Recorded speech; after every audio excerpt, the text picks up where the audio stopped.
businesses you have to worry about, I mean, an airline business is a good case. In airlines, you just have to keep spending money like crazy, and you have to spend money like crazy if it's attractive to spend money, and you have to spend it the same way if it's unattractive. It's part of the game. Even in our textile business, to stay competitive, we would have needed to spend substantial money without any necessary, any clear prospects of making any money when we got through spending it. And those are real traps, those kind of businesses, and they may work out one way or another, but they're dangerous. And in a See's Candy, we would love to be able to spend $10 million, $100 million, $500 million and get anything like the returns we've gotten in the past. But there aren't good ways to do it, unfortunately. We'll keep looking. But it's not a business where capital produces the profits.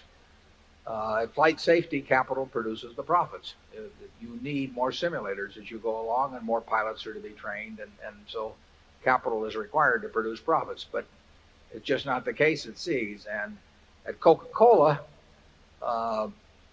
particularly when new markets come along, the Chinas of the world, or East Germany or something of the sort, the Coca-Cola company itself would frequently make the investments needed to build up the bottling infrastructure to rapidly capitalize on those markets, the old Soviet Union. So those are expenditure. You don't even make the calculation on them. You just know you've got to do it. You've got a wonderful business, and you want to have it spread worldwide, and you want to capitalize on it to its fullest. And you can make a return on investment calculation, but as far as I'm concerned, it's a waste of time, because you're going to do it anyway, and you want to dominate those markets over time, and eventually you'll probably fold those investments into other bottling systems as the market gets developed. But you don't want to wait for conventional bottlers to do it. You want to be there. One of the ironies, incidentally, and might get a kick out of some of the older members of the audience, that when the Berlin Wall went down and Coke was there that day with Coca-Cola for East Germany, that Coke came from the bottling plant at Dunkirk. So there was a certain poetic irony there. Charlie, do you have anything on that? I've heard Warren say since very early in his life that the difference between a good business and a bad business is usually that good business just throws up one easy decision after another, whereas the bad business gives you a horrible choice where the decision is hard to make. And is this really going to work? Is it worth the money? If you want a system for determining which is a good business and which is a bad business, just see which one is throwing the management bloopers time after time after time. Easy decisions. It's not very hard for us to decide to open a new See's store in a new shopping center in California that's obviously going to succeed. It's a blooper. On the other hand, there are plenty of businesses where the decisions that come across your desk are just awful. And those businesses, by and large, don't work very well. I've been on the board of Coke now for 10 years, and we've had project after project come up, and there's always an ROI, but it doesn't really make much difference to me, because in the end, almost any decision you make that solidifies and extends the dominance of Coke around the world in an industry that's growing by a significant percentage and which has great inherent underlying profitability, the decisions are going to be right. And you've got people there that will execute them well. You're saying you get blooper after blooper. Yeah. And then Charlie and I sat on U.S. Air, and the decisions would come along, and it would be a question of, do you buy the Eastern shuttle or whatever it may be, and you're running out of money, and yet to play the game and to keep the traffic flows such as with connecting passengers and everything, you just have to continually make these decisions, whether you spend $100 million more on some airport, and they're agony, because, again, you don't have any real choice, but you also don't have any real conviction that it's going to translate, those choices are going to, or lack of choices, are going to translate themselves into real money later on. So one game is just forcing you to push more money into the table with no idea of what kind of a hand you hold, and the other one, you get a chance to push more money in, knowing that you've got a winning hand all the way. Charlie? Why'd we buy US Air? Could have bought more Coke. Area 7. My name is Bakul Patel. I am from upstate New York. My question is Berkshire prepared for 1929 style of depression or like a prolonged bear market that exists in Japan? 1929 style of depression or like a prolonged bear market that exists in Japan? Well, we don't expect what you're talking about, but we're probably about as well prepared as any company can be for adversity because Berkshire has been built to last. Net, we would benefit over a 20-year period by having some periods of terrible markets periodically in that 20-year period. That doesn't mean we're wishing for them, and it doesn't mean they're going to happen. But we make our money by allocating capital well, and the lower the general stock market would be, the better we can allocate capital. So we're well prepared, but we're not necessarily expecting. Charlie? Yeah, we are not going to ever sell everything and go to cash and wait for the crash so we can go back in. On the other hand, we are structured so that I think net a lot of turmoil in the next 20 years will help us, not hurt us. I don't mean it'll be pleasant to go through the down cycle, but it's part of the game. Area 8. My name is Pete Banner from Boulder, Colorado. First of all, Mr. Buffett and Mr. Munger, thank you for your genuine generosity today. Berkshire closed yesterday. The A share was about, for Friday, $69,000, and the B share was about $2,300.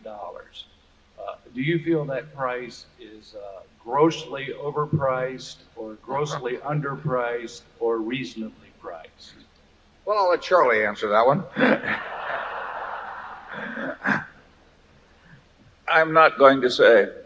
No, we're just never going to give out advice on Berkshire stock. There's no, that is up to people who want to buy and sell it, and anything we would say could easily get magnified, and people would be acting on it months later, and who knows all the problems that it could produce. So it would be quite eccentric if we were to every day put out an announcement, now's the time to buy, now's the time to sell our own stock.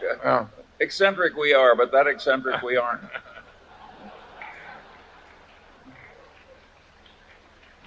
Area 9. I'm Irene Finster, your longtime partner from Tulsa, Oklahoma. Hi, Irene. Yeah, Irene has a soda fountain. You ought to go visit her. First, I want to thank you for giving your shareholders the opportunity to select their own charities. And second, I'm very concerned about your health due to your diet of red meat.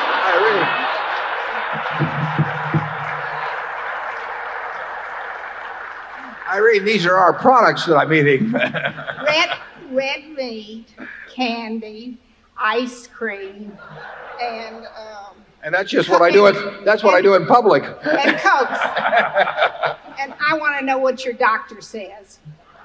My doctor says I must be heavily relying on my genes. I will tell you, I mean, Charlie and I are both very helpful. If you were in the life insurance business, you would be happy to write us at standard rates, I can assure you. They asked George Burns when he was 95, what does your doctor say about smoking these big black cigars? And he said, my doctor's dead.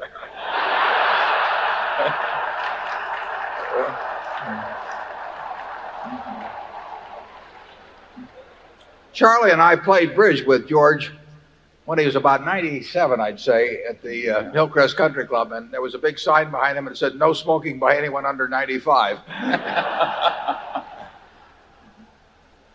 And actually, at his 95th birthday party, he had about 5 very good-looking young girls that were there to greet him with a big cake and everything, and he looked them over one after another, and he said, oh, girls, He said, I'm 95. One of you is going to have to come back tomorrow.